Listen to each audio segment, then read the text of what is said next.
everyone, we're back again. So I saw on that map, and I feel like I should explain this because it's quite different from the other maps that you've explained earlier. Okay, so first off, I'll start with deep. In earlier videos, I've talked about what it means by dipping towards A, dipping towards B, like the part of the cross section line. Yeah, but in this map here, you will see something that looks like a T, like a letter T. On field trip, this is how you represent your dip on any outcrop that you locate on your map. Like that's what you do on field trip. Okay?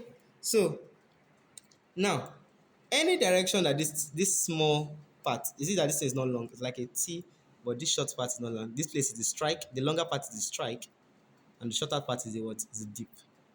So just imagine that this is a cross-section line, A, B. So if you have a dip moving in this direction, even if you write 5 degree to it, it shows that what? The 5 degree here is dipping towards what? B. Hmm? Or that particular bed, if there's a bed here, that particular bed, probably here is sandstone, for example. That particular bed is dipping what? 5 degree towards what? Towards B. Good. So, and if it's the opposite, probably here we have brazier, for example. If we have brazier here, for example, and here is like 24 degree. So you know that what? Anytime you are drawing for this part, it is what? 24 degree deep towards what? Towards A. Good. I didn't have a nice map, but first, this map doesn't have a cross section. So one of the things you have to do is to what? To be able to choose a good cross section or draw a good cross section line. So what are the properties of a cross section line? A cross section line must cut across all the outcrop, all the beds, notable beds there, all the beds. It must cross across everything.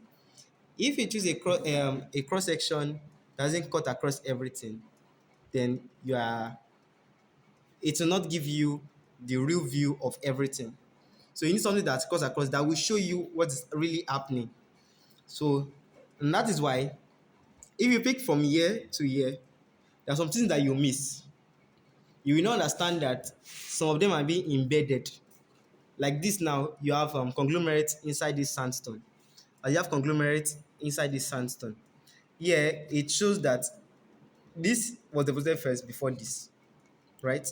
And cutting across it will help you to be able to see, okay, inside this guy, we have this other guy. Okay. So it will show you about the tectonic activity. You know that, okay, this place is inclined. Just imagine that you've drawn your cross section, you have something like this. Okay? And here is the sandstone. Here is now the conglomerate. So you know that there was a kind of compression. It tells a story actually. So you must choose it nicely. You must look at your map and know the part that really tells most of the story, and you pick it. Okay? And not only that also, you must cut across contours. You must cut across. So in this map now, you can see we don't have spot height. What do we have? We have contour lines. So this takes you to basic mapping. You have contour lines. And your strike or your cross-sectional line must cut across it. Must cut across the contours, the elevations, so that it will appear.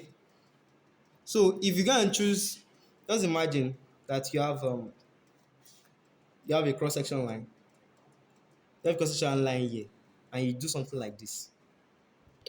You will not know about the elevation. You might even have a bedding in this place, but you don't know about the elevation of this bedding. But if you cut across this, the elevation of this part will show. Elevation of this part will show. You even know about what happened over time, the shape of the history, the erosion that happened over time. You need to tell the geological history. So choosing a good cross section will help you. Okay, that's that. And another thing you see in this map also is that there's a scale 1 to 20,000. So this is like a representative scale. So in representative scale, you have 1 to 20,000. So it's like a unit scale. So here it's telling you that what? 1 centimeter on your map is the same thing as what? 20,000. It's like somebody's working 20,000 of that unit that's in your map, 20,000 of that unit. Okay, so any the representative table doesn't have any unit. So if you put centimeter here, put centimeter here, you have 1 centimeter is equivalent to what? So that's why you call it is unit. The unit here is same thing as unit here. But this one is just telling you that this unit on your map is the same thing as 20,000 in your real world. Okay, so in layman, it's just as if on your map, on your Google map, you might just see something like this, right? If you try to, in this map, you can see that it's very, very small in your own eyes. Even if you carry your ruler, you might measure it and get 5 centimeter. But if you say you want to trek this journey, it will take you a long distance. You might even sweat. Okay, let's come back. So 20,000, you put the same centimeter here. So you have 1 centimeter and 20,000 centimeter. Centi means times 10 raised power minus 2. So that's the same thing as saying 20,000 times 10 raised power minus 2. And what is times 10 raised power minus 2? 20,000 times 1 over 100. So we have 1 centimeter represents what?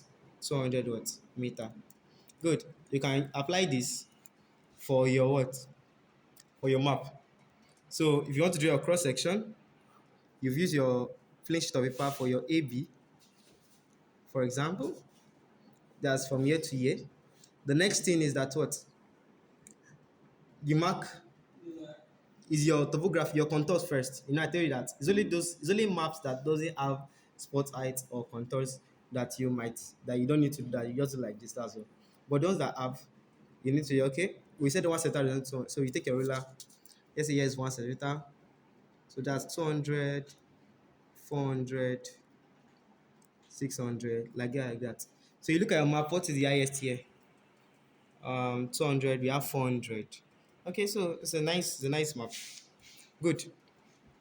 So from there on, the next thing you have it in this other side, so 200, 400, and 600. So you do your topography from what you are seeing, your different contours that you've cut across. So let's say you've cut your contours.